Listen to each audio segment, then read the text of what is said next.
You likely believe that $19.99 is just a rounding habit, but your brain anchors hard on that first digit. This left-digit bias makes a 1-cent difference feel like a whole dollar when you are scanning a busy shelf. One widely cited theory suggests this started as a mechanical hack to stop clerks from stealing cash from the register. By forcing change for odd prices, owners ensured every single transaction was recorded by the ringing of the bell. Why does this ancient operational fix still dominate our modern digital marketplaces and every single checkout screen we see? The answer is that the trick survived because it genuinely works, and the data behind it is almost uncomfortable to sit with. Shoppers consistently rate a $39.99 item as meaningfully cheaper than a $40 one, even when they know the gap is a single penny. That cognitive slip is not a quirk of unsophisticated buyers. It shows up in controlled studies across income levels and education. Something that began as a mechanical workaround quietly became one of the most durable persuasion tools in the history of commerce. And understanding exactly how it got there changes the way you will read every price tag you ever see again. The psychology explanation feels satisfying, but the actual origin of charm pricing is far more mundane. Before retailers cared about anchoring your brain, they had a simpler problem. Their employees were stealing from them. A round dollar sale was dangerously easy to pocket. The cashier takes the cash and never opens the register. But an odd price, something like 19 cents or 99 cents, forced the cashier to make change.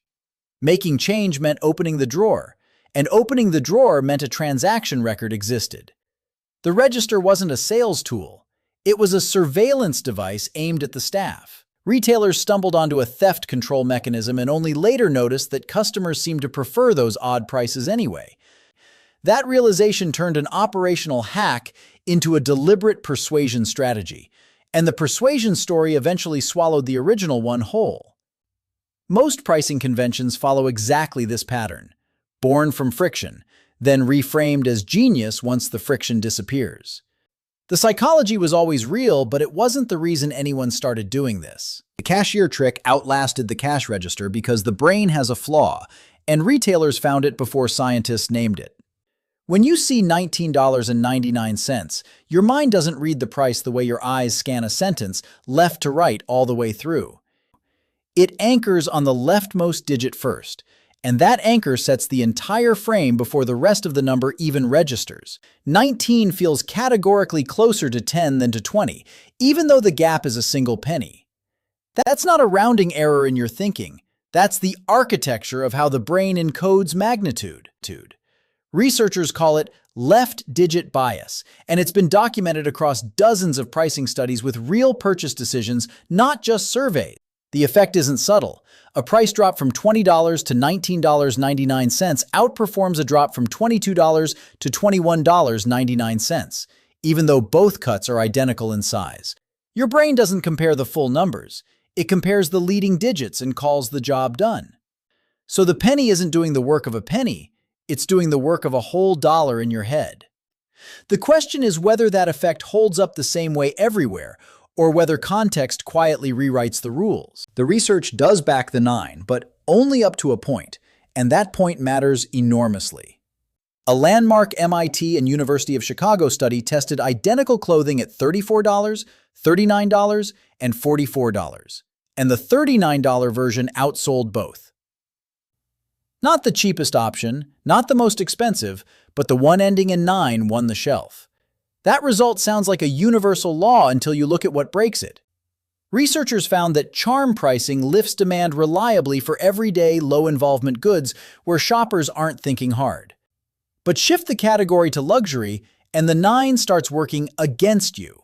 A $999 handbag doesn't feel like a deal, it feels like a brand that can't commit to a round number. The price ending signals something beyond the digits themselves. It communicates the seller's own confidence in the product's worth. So the 9 isn't a magic lever you pull to move any product off any shelf. It's a message, and like any message, the wrong audience reads it completely differently than you intended. Before the bots arrived, a real person made every pricing decision, and that person had opinions. A seasoned merchandiser didn't just pick a number.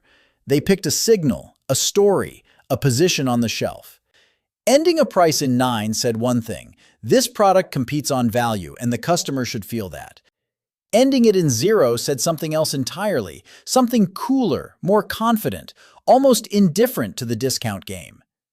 The choice between $49.99 and $50 wasn't math. It was a judgment call about which customer you were trying to reach. A mass market buyer responds to the 9 because the brain reads 40 before it reads 50, every single time. A premium buyer reads the 0 and feels like the brand isn't chasing them, which is exactly what makes them lean in.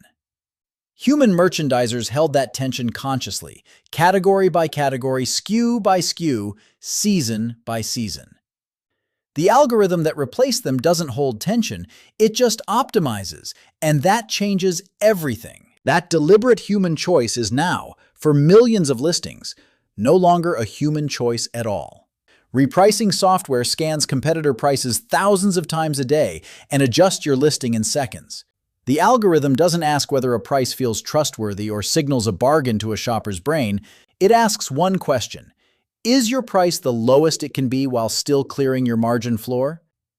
When the bot lands on $19.99, it's not because a merchandiser thought carefully about left-digit bias and consumer perception. It's because the MAP policy, the minimum advertised price your supplier locked in, ends in a 9. That floor was set by a human once, and now every algorithm in the category bounces off it at machine speed. The result is thousands of competing listings, all ending in 9, not from strategy but from mechanical collision. Amazon's own pricing engine reprices over 2.5 million products every day, and the 9 at the end is the psychological trick that took a century to perfect is now reproduced at a scale its inventors couldn't have imagined, by software that has no idea what psychology even means. Those bots fight endlessly over the last cent, but some sellers have quietly decided the fight isn't worth joining. Walk into a luxury boutique and you'll find prices like $400 or $1,200, clean round numbers that don't apologize for themselves. That's not an accident or an oversight. It's a signal, and it's aimed directly at you. The absence of a 9 tells a certain kind of buyer that this brand doesn't need to nudge you toward a purchase. Charm pricing whispers, "This is almost cheap enough," and luxury brands would rather die than whisper anything of the sort. B2B pricing works the same way, just with spreadsheets instead of marble floors and mood lighting. A procurement officer buying 10,000 units doesn't feel the left-digit pull. They're running the math, and a 9 at the end changes nothing in that calculation. Algorithmic buyers are even colder. A bot comparing supplier quotes reads $199.99 and $200 as exactly the same number. So the 9 survives only where a human brain, slightly distracted, is making the final call. The price ending you see isn't just a number. It's a confession about who the seller thinks is on the other side. Every price you set is a sentence, and the digit it ends on is the punctuation mark that closes it. A 9 says, "I'm working hard to earn your click," and a round number says, "I don't need to." That distinction is the whole game for anyone running a product catalog at scale. Charm pricing isn't a trick you apply to everything. It's a signal you choose to send when persuasion is the job. When the job is positioning, that same 9 quietly undermines the premium story you've spent your margin building. Algorithms don't feel the pull of $19.99, but the humans funding those carts absolutely do, and your pricing has to serve both audiences at once. The most sophisticated move in your pricing toolkit isn't finding the right number. It's knowing which kind of communication each product actually needs. So the next time you set a price, ask yourself whether that 9 is doing real work